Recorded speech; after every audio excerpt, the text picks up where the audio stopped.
इतिहास की दुनिया में आपका अभिनंदन। गांधी दर्शन की चर्चा करेंगे।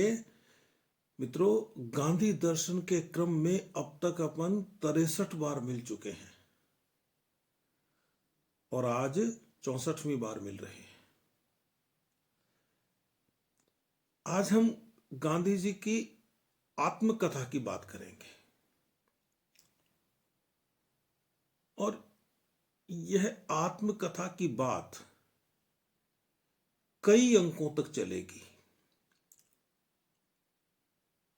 एक बहुत बड़ा प्रश्न है हमारे सामने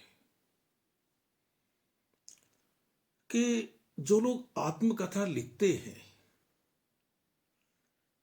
क्या वे अपने जीवन का पूरा सच लिख देते हैं? यदि मुझे आज मेरी आत्मकथा लिखनी पड़े या मैं विचार करूं कि मैं अपनी आत्मकथा लिखूं, तो शायद मैं खुद के साथ न्याय नहीं कर पाऊंगा। लेकिन यदि प्रश्न मोहनदास करमचंद गांधी का हो तो यह विश्वास किया जा सकता है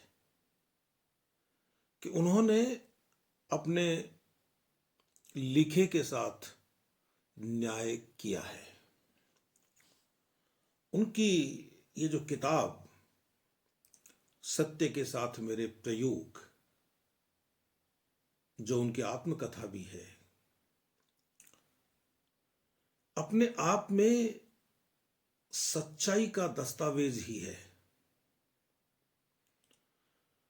गांधी जी ने इसकी भूमिका में साफ लिखा है कि मैं आत्मकथा नहीं लिख रहा हूं, मैं तो मेरे जीवन के जो प्रयोग हैं, मेरे जीवन के सत्य से संबंधित जो प्रयोग हैं, उनको लोगों के सामने लाना चाहता हूं। वे लिखते हैं भूमिका में कि लोगों ने मुझे महात्मा कहा और वह मुझे मेरे राजनीतिक कामों की वजह से कहा, और जो मुझे बहुत थोड़ी कीमत चुकाने पर कहा गया। मुझे ज्यादा काम करना चाहिए था। उनका कहने का भाव यह है कि यदि मुझे अपनी आध्यात्मिक प्रेरणा से राजनीतिक काम करने की दिशा नहीं मिलती तो मैं कुछ नहीं कर सकता था। तो क्यों नहीं मेरी आध्यात्मिक प्रेरणा लोगों के सामने आनी चाहिए? और मेरी यह जो आध्यात्मिक प्रेरणा है, मेरा यह जो आध्यात्मिक बल है, यह मुझे सत्य से मिला है। सत्य के साथ मैंने जो प्रयोग किए, उन प्रयोगों से मिला है। तो असल बात यह है कि आत्मकथा के बहाने गांधी जी अपने जीवन का सच लोगों के सामने रखना चाहते थे। वे अपने आप को कोई बड़ा लेखक नहीं मानते थे। यह जरूर कहते थे कि मैंने जो लिखा है उसमें एक शब्द भी ऐसा नहीं है जिसके लिए मुझे कभी खेद प्रकट करना पड़ा हो। यह बात उन्होंने अपने कहे के लिए भी कही है। वे लिखते हैं, अपनी आत्मकथा में ही लिखते हैं एक जगह पर, कि बोलने में मेरी जो हिचक है उससे मुझे कई बार झुंझलाहट हुई है कि मैं बोलने में हिचकता क्यों हूं। लेकिन उन्होंने अगले ही वाक्य में यह लिख दिया कि ये जो बोलने में मेरी हिचक है, इस हिचक ने मुझे मितभाषी बना दिया है और मैं अपने विचारों को प्रकट करने में संयम बरतना सीख गया हूं। तभी तो उन्होंने कहा ना कि मेरे कहे और मेरे लिखे हुए पर कभी मुझे माफी नहीं मांगनी पड़ी, कभी खेद प्रकट नहीं करना पड़ा। यह एक अलग बात है कि वे कहते हैं कि मैंने जो पहले लिखा उसे आप उसी विषय में जो मैं बाद में लिखता हूं उसके परिप्रेक्ष्य में देखिए, उसके संदर्भ में देखिए, या यूं समझ लीजिए कि बाद वाली बात को पहले वाली बात के परिप्रेक्ष्य में देख लीजिए। यानी दोनों बातों को जोड़कर देखना है और जो मैं बाद में कहता हूं वह ज्यादा सही है। लेकिन इसका मतलब यह नहीं है कि जो मैं पहले कहता हूं वह गलत है। मुझे उस समय जो सही लगा वह मैंने कह दिया और मुझे बाद में जो सही लगा वह मैंने बाद में कह दिया। तो गांधी जी ने कहा कि ये जो पत्रकारिता है और खास तौर से मेरी पत्रकारिता, इस पत्रकारिता को भी मैंने पत्रकारिता के हिसाब से नहीं लिया, मैंने इसे जनता की सेवा के हिसाब से लिया। उन्होंने कहा कि जब मैंने इंडियन ओपिनियन निकाला था दक्षिण अफ्रीका में, तो मैं पहले महीने ही में ही समझ गया था कि ये जो पत्रकारिता का ध्येय है वो सेवा करना होना चाहिए। वे कहते हैं कि आपको पत्रकारिता में भी दोनों ही तरह के लोग मिलेंगे काम करने वाले। उन लोगों के अच्छे या बुरे होने से पत्रकारिता अच्छी या बुरी हो जाती है। और उन्होंने साफ कहा कि भाई यदि अच्छाई और बुराई साथ साथ नहीं चलेगी तो अच्छाई का महत्व क्या होगा। चलनी नहीं चाहिए बुराई, लेकिन चलती है। तो उन्होंने कहा कि ये जो पत्रकारिता है यह भी निकम्मी और उपयोगी है, दो तरह की है। अब आप कहेंगे कि मैं आत्मकथा की बात करते करते और उनकी पत्रकारिता की बात क्यों करने लगा। असल बात यह है कि गांधी जी ने अपनी आत्मकथा को पत्र नवजीवन में लिखना शुरू किया था क्रमबद्ध तरीके से, तो एक तरह से वह पत्रकारिता ही हो गई। उन्होंने कहा कि मेरे लेखन में किसी व्यक्ति के प्रति घृणा का भाव तो हो ही नहीं सकता, क्योंकि मेरा यह पक्का विश्वास है कि यह दुनिया प्रेम से चलती है। मार्च से मई 1919 तक मुंबई से समय समय पर कुछ लीफलेट्स प्रकाशित हुए थे, जिन्हें सत्याग्रह लीफलेट्स कहा जाता है। उनमें यह बात कही है उन्होंने कि यह दुनिया प्रेम के सहारे चल रही है, इसलिए मैंने जो भी लिखा है उसमें किसी के प्रति कोई घृणा नहीं है। दूसरी बात यह कि मैंने कभी निष्प्रयोजन नहीं लिखा। निष्प्रयोजन लिखना नहीं होता है। उन्होंने कहा कि पाठकों को यह समझना चाहिए कि हफ्ते दर हफ्ते नए नए शीर्षक बनाना, शब्दों का चयन करना कितने संयम का काम है, लेकिन मैंने यह किया। वे लिखते हैं कि कभी कभी मेरा दंभ मुझे आदेश देता है कि मैं चुभती हुई भाषा लिखूं, लेकिन यही तो परीक्षा की घड़ी होती है, इसलिए मैंने चुभती हुई भाषा का कभी प्रयोग नहीं किया। वे कहते हैं कि लिखते समय मेरी अंतरात्मा जो मुझसे लिखवाती है मैं वही लिखता हूं। यह बात गांधी जी की पत्रकारिता के संबंध में भी सही है और पत्रकारिता से निकली उनकी आत्मकथा के संबंध में भी सही है।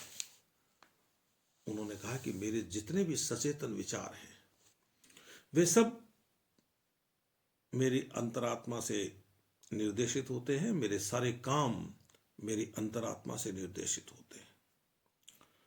मैंने अपने जीवन में जितने भी बड़े बड़े कदम उठाए हैं वे सारे कदम मैंने अपने अंतरात्मा की आवाज से उठाए।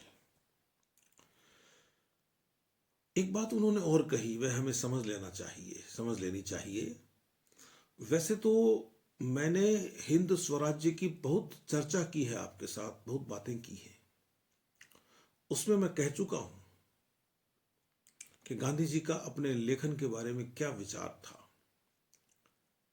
चूंकि संदर्भ नया है, आत्मकथा का है, इसलिए मैं कुछ बातें दोहरा रहा हूं।